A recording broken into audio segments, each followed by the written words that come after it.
They're here to present the results of that. And Matt is here from a transportation standpoint to talk about what we have in place and what we're looking at. Any other questions that you have? Okay. With that, gentlemen, y'all want to talk about your results of your study?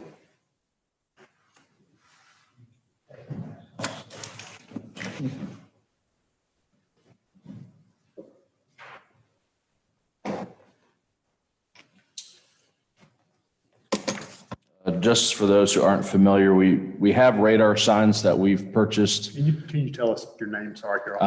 Officer Teskey, I'm with the traffic unit. And Officer Fleming is also here from our traffic unit. The radar signs we now have 4 of them. We got the first 2 last summer, and we just acquired 2 more a couple months ago.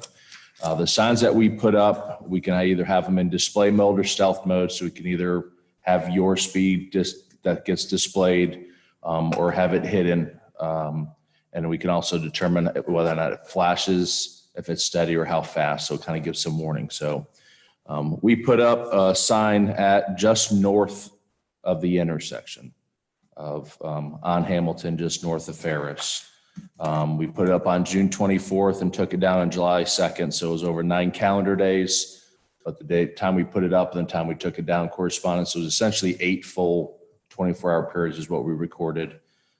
There was a total of 13,847 vehicles that were recorded. So that's about 1,700 something a day, just northbound. Speed limit there is posted 35. 7,059 vehicles. Just over half of those vehicles were recorded as speeding, and that would mean anyone going 36 miles an hour or faster. Of all those vehicles that were speeding, just about 4,700 of them were doing 1 to 5 over the speed limit. 2012 were doing 6 to 10 over the speed limit. There was 254 of those cars that were traveling between 11 and 15 over, so 46 to 50 miles an hour. There was 67 vehicles that were traveling anywhere between 16 and 20 over, so that was 51 to 55. And then there was 30 vehicles that were recorded as traveling at least 56 miles an hour. The peak speed that was recorded was 86 miles an hour.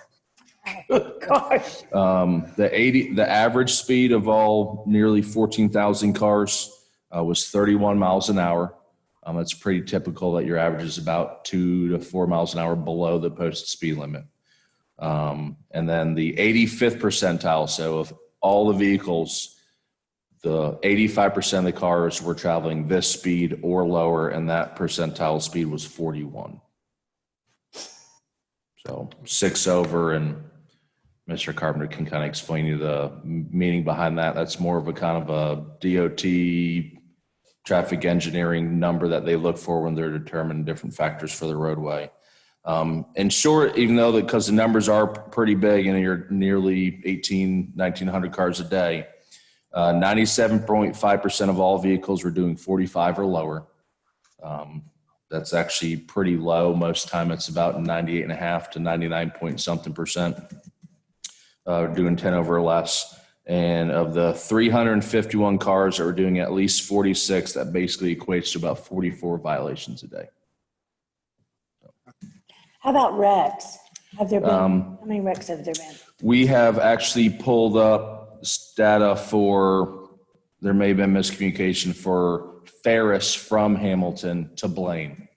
So it includes this intersection, but also includes the next 2 east as you're going towards going towards the park and towards Centennial Street and the Greenway. There was a total of 12 crashes over the last 3 years in that area.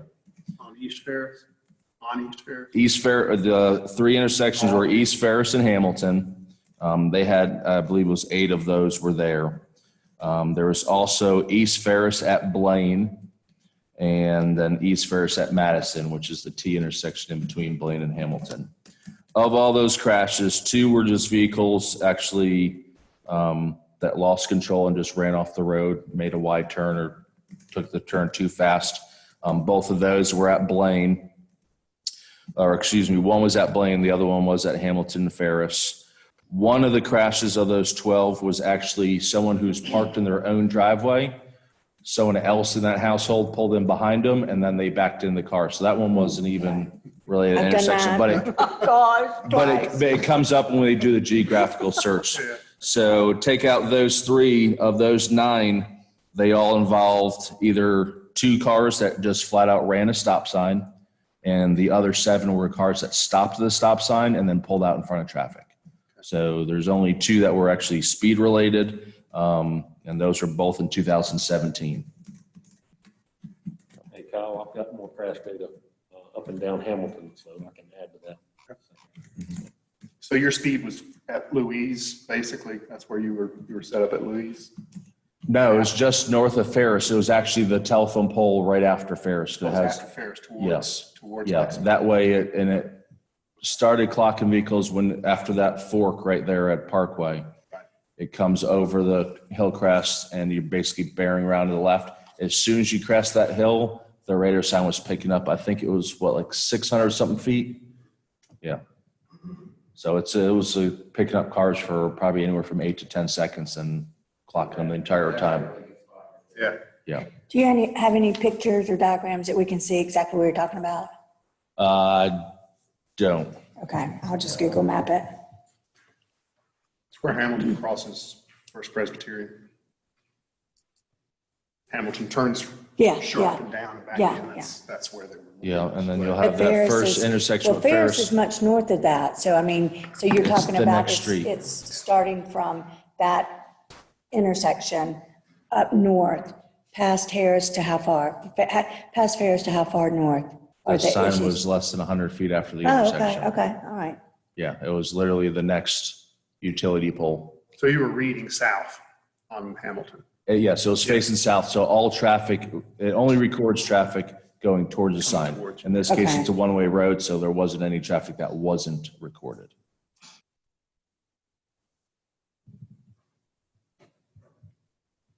And then that intersection actually has the stop signs on Ferris and the flashing signal above the roadway. So Hamilton actually sees a flashing amber light when they get to the intersection, and Ferris sees a flashing red, versus the other side, Ferris at Johnson in the historic district, which is the one way going south. That one's it's an all-way stop. So Ferris and Johnson all get stop signs. And that was probably at least 5-6 years ago. 5 years ago. Are there any questions from Councilman Holmes or Jefferson? No, I don't have any questions. Actually, yes, I do have a question. This is Councilman Jefferson. In regards to these devices that we're talking about right here, correct me if I'm wrong, these devices, they're the same ones that they can tell you if you're going too fast of a speed and can also encourage you to slow down. Is that the same device, or are these just those tracking devices that we're talking about? The signs are the ones that say your speed is, and then it has the speed in it. So it records the speed, and we can record it to either be a steady number or a flashing number, a slow flash or a fast flash, depending on how far over the speed limit you are. There are Right. systems that can actually, you can buy other units that work with these that are actually like your banners, and then you can have slow down, too fast, and you can have that stuff. But this one only displays numbers. Does it ever track, I guess, and I don't know if it's possible to track it, but those drivers who are driving down the road who may be going fast, then at a speed or a distance which is expected for them to see the sign, that maybe they slow down when seeing the sign. So that way we can assess whether these do have a traffic calming effect, or is that something that's sort of pie in the sky here? No, there is some data that we can get from it. When it starts recording cars, so if say yours was the only car on the road going towards the sign, around that 600-700 feet, it will pick up your car, and say you're doing 50 miles an hour. All of a sudden, halfway there, you see your speed is sign, and you just lock it up and slow down to 20 the rest of the way.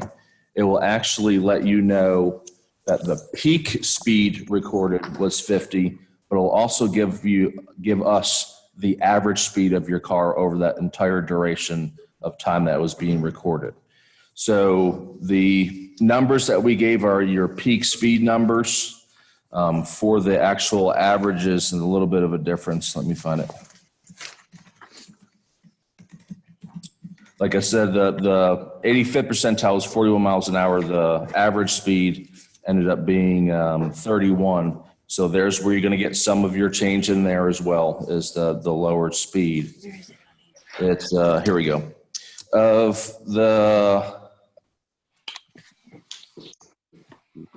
We ran a weekly report, which only can depict 7 calendar days. So we took out the first half day and the last half day and just picked the middle 7. That one showed of the 12,259 vehicles, 6,168 of those vehicles were speeding at some point.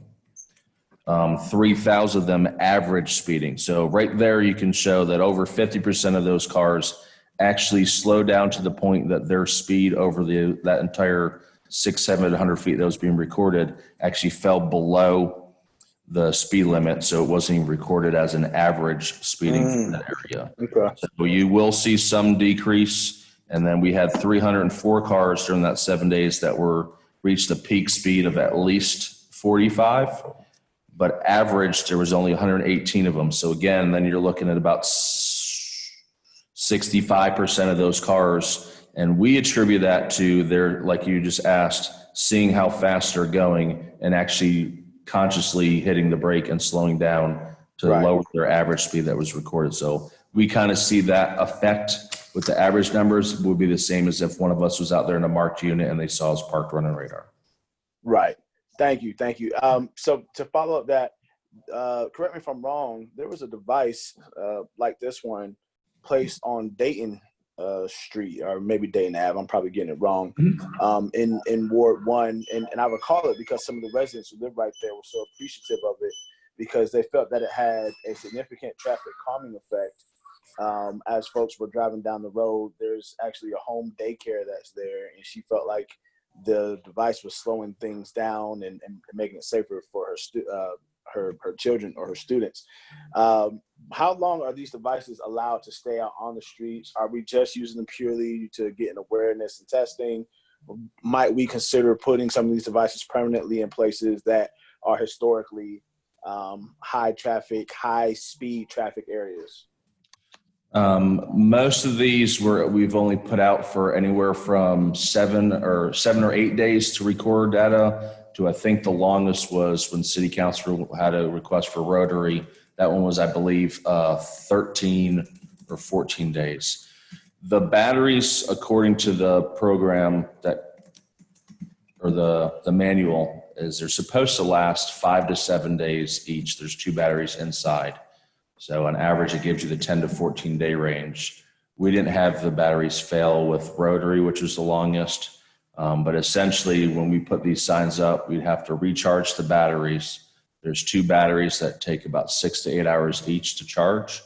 So when we take these signs down, we basically spend the next 1 to 2 days recharging the batteries before they get deployed elsewhere.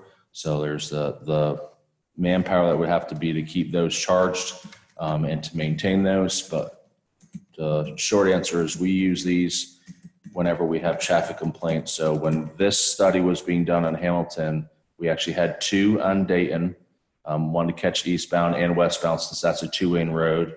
And then we also had a complaint in a subdivision off of Barrow Road for traffic, and we also put one up there.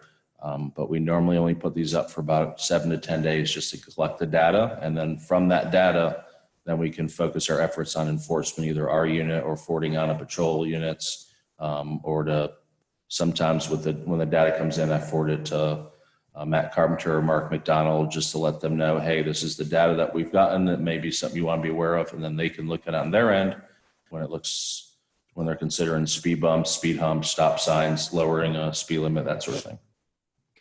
Okay, thank you. And guys, forgive me for being verbose. Manager McCaslin, quick question, and this may be something that's sort of interdepartment figurations here, but I guess, measuring this as a viable option for traffic calming compared to some of the other options that I know we use. I'm not sure where those price points are in comparison. I get that it takes time to charge and what the manpower looks like, but I'm wondering what what our costs for doing that compared to the cost of putting in the speed bumps and putting in the yield signs and all the other things we use to calm traffic. Do we have any number comparisons on that option of these devices with the manpower to charge versus the other options that we use? Well, Councilman Jeffers, as I was just getting ready to relay to the committee, these signs, if I'm not mistaken, cost in the neighborhood about $6,000 a piece. And these are the battery operated signs. I think they are signs that we can get that maybe you could put up a solar panel. The same ones. Same ones. Mm-hmm. Same with a solar panel or a even direct connect to our electric system. So that is something that could be done.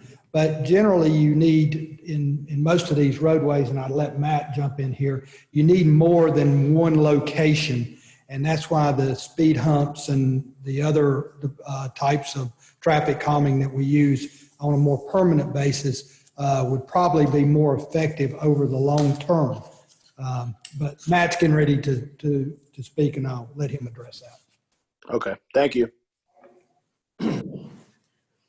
Okay, so first thing I would like to ask, I think we're probably jumping ahead of ourselves if we're talking about speed humps and permanent fixtures in the roadway at this point. To answer a couple of questions that we had earlier, the 85th percentile speed, that is typically what we look at as traffic engineers to see where we ought to set the speed limit. So you don't want to set it too low and create a situation where you've got majority of the folks violating the speed. In this case, maybe the speed limit is set a little low, but it is a residential area, so 35 is appropriate. And then we would rely on PD to help us out with enforcement. You asked about crashes. So in the area, Hamilton and Ferris, we've had 6 crashes over the last 3.5 years. That's 2017 to today. So that's 3.5 years. At Hamilton and Guilford, we've had 4 crashes over that same time frame. And Hamilton, Louise, we've had 6 crashes. So 16 total over 3.5 years is not a huge number, but it does raise some red flags, especially we've had some angle crashes here recently that we need to take a look at. I've been out there. Oh, yes, sir. Can you identify yourself for the audience? I'm sorry. Matt Carpenter. I'm with the Transportation Department. Thank you. So I've been out this morning and really have only had about 5 hours to start really digging into this. So there's going to be more things that we want to look at. But just some general observations that I saw this morning from being out at the intersections. We've got some sight distance issues. We've got some trees that need trimming at all 3 intersections. We've got the possibility to move an electric pole at Guilford that will help the sight distance there. There's some cars parking different places that we might could adjust the no parking zone to help that. And I would recommend doing all of these things and then evaluating it for a period of time before we talk about doing anything permanent. The other thing that I will say is that we've looked at over time on Johnson Street. We've had numerous complaints over there. We put in the 3-way stop at Ferris, I think 4 years ago now, and we have seen a decrease in crashes at that location. So that could be a potential option for a 3-way stop at Ferris and Hamilton. Again, we'd like to continue to look at it. One thing that we know is coming up on Johnson is that they're going to resurface next year, and our plan at this point is to reduce Johnson Street between Lexington and Parkway from 2 lanes southbound to 1 lane southbound with parking on both sides. So we think that will help some of the speeding, because if you have a platoon of vehicles moving through there and the lead car is only doing 30 miles an hour, well, then that means everybody's doing 30 miles an hour. So that will help that. That is a potential for Hamilton as well. We don't necessarily need 2 lanes of traffic through there. Maybe some additional parking on both sides of the road would help the speeding. We like to take a look at that. That's pretty much what I have. If you have any other questions. Chairman Hudson, I'd love to make a point of clarification to Mr. Carpenter's initial remark about getting ahead of ourselves. To my inquiry about these devices being used as a permanent fixture or measure for traffic calming, it was not in response to this study about this specific street. I think I was just curious about what its viability was from a financial standpoint, to see if it might ever be considered in the future. As a junior councilman, only being 8 months in, these are still the questions I asked, so I apologize if it was interpreted in the wrong way, Mr. Carpenter. Understand, no foul, no harm. Yes, sir. Understood. Yes, sir. The one thing I would add to that, excuse me, is that devices like this tend to lose their effectiveness over time. People get used to it, especially with signage. We see that a lot. I've had it happen so many times that I have to remind someone the sign's already there. And they ask me, well, I've driven past that intersection 15 times. I've never seen that sign. And they go back the 16th time and they go, oh yeah, it's there. It's been there for 10 years.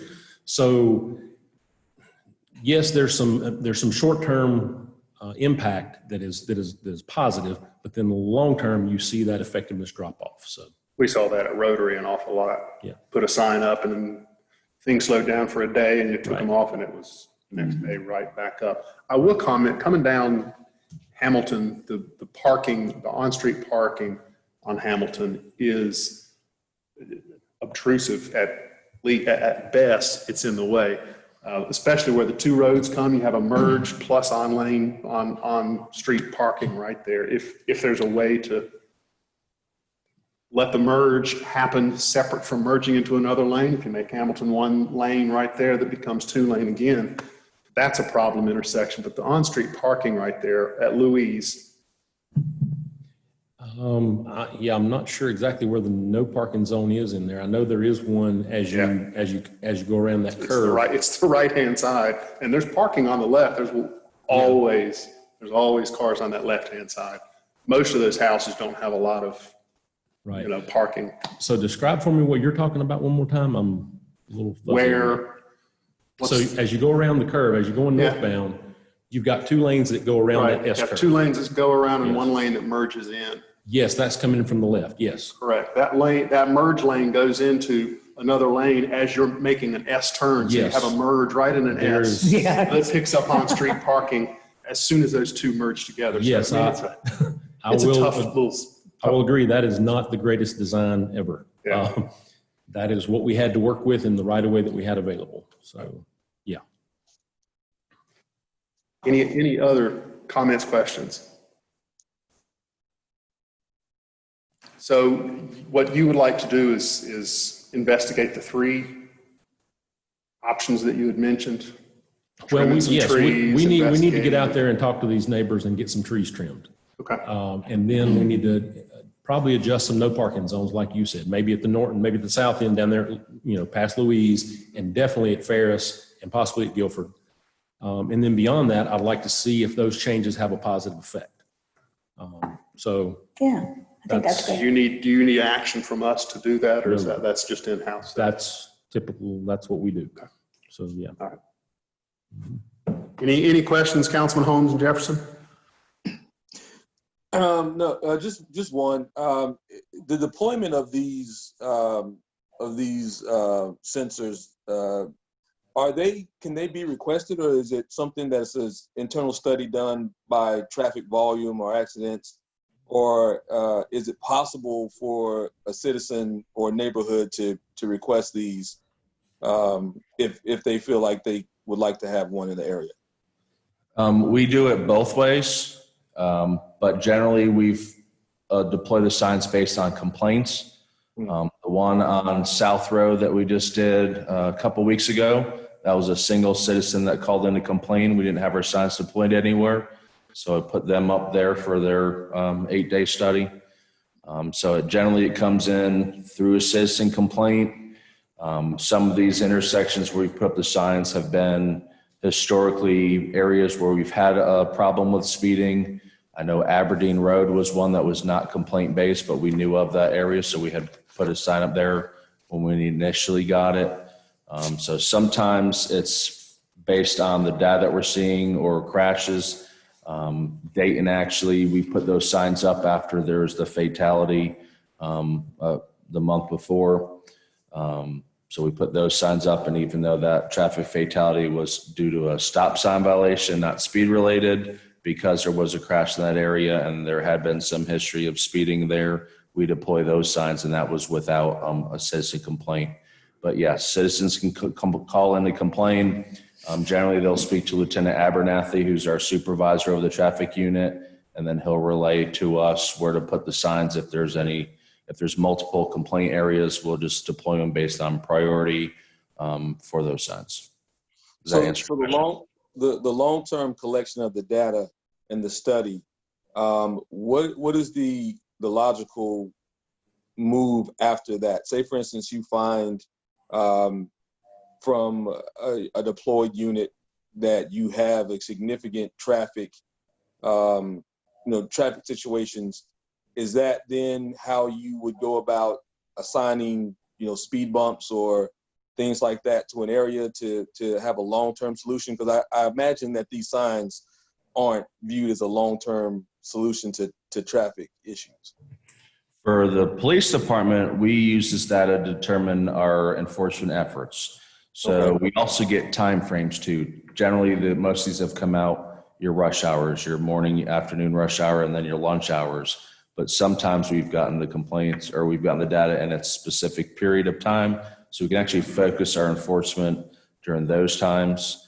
It also gives us a way to basically monitor everyone 24 hours a day, when sometimes because of call volume, we may only be able to focus for 1 or 2 hours a day or an hour every other day to try and catch speeders or to figure out if there is a speeding problem. So that helps us there. As for the speed humps and long-term stuff, that would be something Matt Carpenter will get answered here. Yes, sir. Matt Carpenter again. Yes, we would use the speed data that they collect in the different. I know we've deployed them in residential areas to collect speed data, and there is a part of our traffic calming policy that deals with speed. So yes, they are used in evaluation for those kind of devices. Does that pretty much answer? No, that's exactly the question I had. I didn't, because in data collection, it can show different things to different departments, and I was just wondering if you were sharing the data that you collected with transportation to be able to speed up the time it takes to determine where traffic calming needs to happen around the city. So that's exactly the question. That's exactly the answer I was looking for. Thank you. Yes, sir. Yes. Again, this is Matt Carpenter. We work with PD pretty well on that. They share that information quite frequently with us, and we're also able to request where those signs go. So if we see a problem, we're able to request them to put up signs as well. So it's not just citizen complaint. Great. Thank you, Matt. Mr. Chairman, this is Randy McCaslin. Just as a point of information, in talking with the transportation director yesterday, he had a previous appointment, couldn't be here today. But he just wanted the committee to know that there is about 5 or 6 active petitions right now for traffic calming devices, and it looks like that most, if not all of those, are going to qualify for that. So we've got a lot in the pipeline right now that are coming to some of these neighborhoods that have been complaining about speeders for some time. And would that come through P&L? Well, you've already budgeted as part of your annual budget. I think it's $100,000 for that purpose. And as long as we're able to get, if they qualify based on the policy that you've adopted, and we've got funding for it, we'll move forward with that. Now, at $100,000, probably what we'll do is group them all together and try to do them under one contract. So a $100,000 contract would come back to the finance committee for approval. But it's because of the size of the contract, not necessarily the individual. If it was a smaller contract, say $60,000 or something like that, for 1 or 2 projects, then that wouldn't come back through finance. We would just move on forward with the project because it's in accordance with the policy that you've already adopted. Okay, so just for instance, and not to take away from Hamilton, but I'm dealing with Kensington currently. Is that one of the That is ones? one of them. Okay, all right, That's on great. record already. Perfect. Yeah, I just And this was a not given that policy that- information, so thank you. This is a policy the P&L created 2 years ago and we adopted. So it's, we can always revisit the policy, but it's already in effect. So it's self-fulfilling. They'll Perfect, do it yay. according to how the policy states. So there's two other brief things I would like to bring to your attention for a little later. One is I would like for us to look at our special events policy. And Councilman Holmes and Jefferson, I'll put these in your mailboxes. And all I want you to do is look at this policy and come back to the next meeting with an idea of a definition of the policy that you would like to see. Because at the moment, we don't have a definitive policy of how we decide what is co-sponsored and what is not. It's left up to the discretion of the committee. And I'd like us to get a little bit more firm in our policy of this is what we do support, this is what we don't support, so that there's no conflict of interest and there's no conflicts between the nonprofits that basically do the same thing, so that we're not supporting one and we are supporting another. So I'd like for you to think about coming up with a firm policy of how we designate what co-sponsored is. The other thing is we had talked in our last meeting about creating a subcommittee to discuss and to get moving on our downtown marketing and branding initiative that we talked about during our retreat. And Mr. McCaslin and Mayor and myself have come up with a list of people that we would like to be on that committee. And I'm running it past you for information, as well as for you to tell me if there is anyone else you think should be on this committee. And you don't have to do it now. You can email me and we can talk about it. But I would like this committee to be composed of Councilman Holmes, to be chair of that subcommittee and to be the reporting councilman back to the P&L committee, like Greg Ferguson, to serve on that as well, and then have a representative from Forward High Point, which would be Ray Gibbs, since he is of Forward High Point, a representative from Market Authority, one from the CVB, and one from the Chamber of Commerce. I'd like to keep this subcommittee no more than 8 people, simply for the fact that I don't want it to get so big that it becomes laden down with discussion. We're still at the early phases of this, and I'd like to get something rolling. So those members I would like to begin on this committee, and if you'd like to add or have ideas, email them to me, and I'm happy to talk about it. But that's how the committee will stand as it is, and we will work in the next month to get that committee meeting and up and rolling, and should have a report to you 2 meetings from now. Well, as a BSBA in marketing, I'd love to be on that committee as well. And I'm on Forward High Point, I'm the liaison, and so. Okay. All right. Anything from Councilman Holmes and Jefferson? No, just happy to be involved. One final question for either the officer or Mr. Carpenter. In terms of process for the traffic signals, signage, I'm sorry, is there a formal process that for the public to be able to actually request this, or is it just calling into either the police department or to the transportation department to get that? Is there a link on the website that the public can use that they can get this, request one of these sensors to be put in the neighborhood? Right now, there's no link on the city website. What we're in planning right now is trying to figure out how to get a link onto the city's website, as well as to make our one-page reports, the numbers I read you, public information. That way anyone can go in and just pull up the results of the traffic study. Right now, people either do one of 2 things. They'll either call the police department on the main number, the 7940 number, and get referred to Lieutenant Abernathy. They'll either reach him or reach his voicemail, and he'll forward it on to one of us to put up, myself or Officer Fleming.